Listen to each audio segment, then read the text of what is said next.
Have you ever loved someone so deeply, so completely, that you were willing to carry their pain when they couldn't anymore? This isn't a fairy tale. It's not about perfect people or perfect timing. It's about the kind of love that chooses to stay, especially when it's hardest. She thought she was falling apart. But what she didn't know was that someone was already catching every piece of her, holding her together even as he crumbled too. If you've ever looked in the mirror and said, "I can't do this anymore," then this story is for you. Emily Grace Thompson was always the strong one. Ask anyone, her professors, her friends, her co-workers. She was the girl with the planner color-coded down to the minute. A master of balance. Top of her architecture class. A daughter her parents bragged about. A friend who showed up. A woman who handled things. That's what made the diagnosis so cruel. At 27, she was supposed to be designing high-rises in Chicago, not calculating white blood cell counts. She was supposed to be choosing floral arrangements for her upcoming wedding, not deciding between chemo or radiation. That afternoon, when the doctor confirmed what the blood test suggested, stage 3 lymphoma, her world blurred. Her chest felt hollow.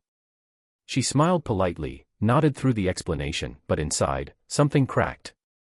Later that evening, she sat in her small apartment in silence.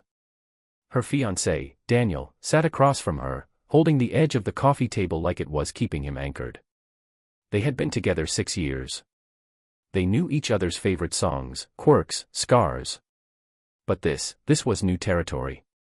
She finally looked up, tears falling silently. "I'm not strong enough, Daniel.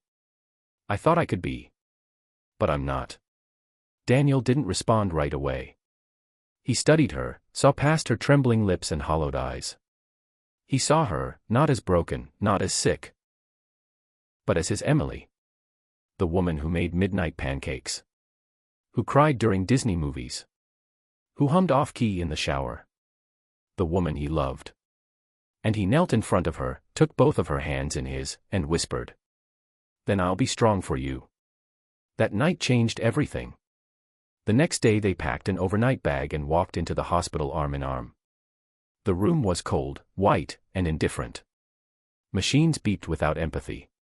The nurses were kind but efficient. Emily felt invisible inside her new identity, patient. The treatments began. Chemo came like waves. First fatigue, then nausea, then the heartbreak of watching her body betray her. Her thick auburn hair, the one Daniel used to wrap around his fingers, began to fall out in clumps. She stared into the mirror one morning, holding a handful of her own hair, and cried so quietly that Daniel didn't hear her from the kitchen. But he noticed her silence. So that night, without a word, he walked into the bathroom with his electric razor and shaved his head. Then he sat beside her and said, "Now we match." She laughed for the phi. The next morning, Emily reached for his hand before he even opened his eyes. "I don't want you to break for me," she whispered. "You don't have to do this alone." He smiled through his exhaustion. "You never asked me to be strong. I chose to be. Because love doesn't wait for perfect conditions, it shows up when everything falls apart." Recovery wasn't instant. In fact, it was just as hard as the treatment. The hospital eventually became their second home. Emily had to relearn her own rhythm, how to walk longer distances, how to taste food again, how to exist without constant pain. But every milestone, small as it was celebrated. The first time she laughed again at one of his dumb jokes, Daniel said it was better than fireworks. The first time she climbed a flight of stairs without stopping, he bought a cupcake and put a candle on it. The first time she said, "I think I'm okay today," he whispered back, "You're more than okay. You're everything." A year later, her scans came back clear. The nurse smiled wide as she said, "You're in remission." Emily sat in stunned silence, tears welling in her eyes. Daniel didn't say anything. He just kissed her forehead and closed his eyes.